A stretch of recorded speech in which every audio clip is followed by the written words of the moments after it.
one down, many more to go. It's time to buckle up, CAA football fans, because we've got a long season ahead. I'm Carly Smith here with Rob Washburn, and we're welcoming you back to the lovely studio where we'll be breaking down 3 more things to keep an eye on for week 2. And Rob, many impressive performances across the board. Connor Watkins, we saw why he's the preseason Offensive Player of the Year, helped Villanova get the win over Youngstown State. The UAlbany defense stood tough against LIU. Greg Gattuso, hello. He's got to love that. Delaware's Ryan O'Connor put on a clinic in their home opener, and that's just a few standout moments. And so, Rob, I'm intrigued to hear what really caught your eye. Yeah, let's start with that thrilling finish to Rhode Island where Devin Farrell drove the Rams 75 yards in less than 90 seconds and hit Sean Harris with a game-winning 31-yard touchdown pass to beat Holy Cross 20-17.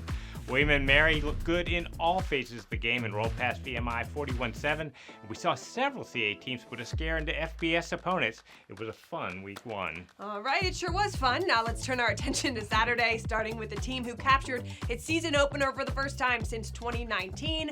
Maine, who defeated Colgate in week 1, now hits the road for a tough test. They'll face Montana State. Bobcats are ranked number 3 in the nation. Rob, what impressed you about the Black Bears, and how will they need to execute on Saturday? Yeah, Carly, there's a lot to like from Maine's win over Colgate. The first was the play of transfer quarterback Carter Peavy, who was 16 of 21 passing for 182 yards. He ran for a score and did a great job of managing the game. 4 receivers had multiple catches, led by Montego Moss, who made a huge 33-yard grab to keep a drive alive in the fourth quarter. And the Black Hole defense recorded 2 sacks, held Colgate to 303 yards, and sealed the win on interception by Oljari Kamara with 7 seconds left. It had to be a big confidence builder for the Black Bears, who faced a significant challenge against a Montana State squad that is already 2-0 with a win over FBS opponent New Mexico.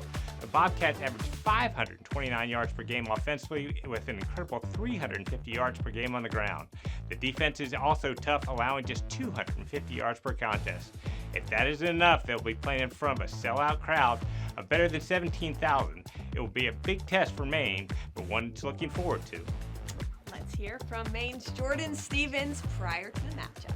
I think the one thing we're preparing for is just the environment. You know, the noise. We know that it's a loud stadium. We know that it's the elevation, that piece. So we got to hydrate. But I think it's just being intentional about our preparation, be intentional about our hydration, and taking care of our bodies. That game can be seen on ESPN Plus at 8 p.m. Eastern. Grab your coffee, we sure will. Okay, our second thing to watch. This one's always fun. The battle for Greater Baltimore. Towson faces Morgan State for what is always a competitive city rivalry game. I'll tell you what, Rob, Towson showed so much promise last week. The Tigers piled up 438 yards offensively against Cincinnati. After talking to Coach Shinnick, what are your thoughts about this matchup?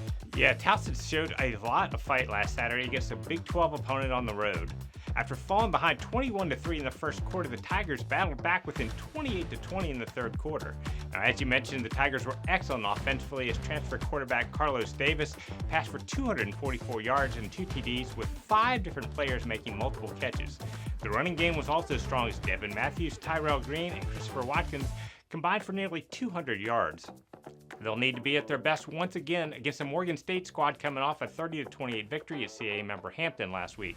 The Bears rushed for 244 yards in the game, so the Tigers defense will need to win the battle at the line of scrimmage. Baltimore bragging rights are on the line, and Towson will be very motivated to capture home opener Johnny Unitas Stadium after going just 1-4 there a year ago. Here's what Towson's Pete Shinnick had to say about week 2. You know, it'll be a great matchup. We're excited. It's in Johnny Unitas Stadium, so to be at home, coming back after a trip like that for us, I think will be crucial for us. 6 p.m. Flow football. It's happening. Now on to our final thing to watch. And you know, if we highlight the battle in the Mid-Atlantic, of course, we're going to showcase a Southern in-state rivalry too, because Elon takes on North Carolina Central in Durham on Saturday. The Phoenix held their own against Duke in week 1. A lot of sparks on the field, especially on the defensive end. And the Eagles, always a playoff caliber team. So what excites you about this one? Yeah, this is a key non-conference matchup between 2 teams that have playoff aspirations and are currently receiving votes in the top 25.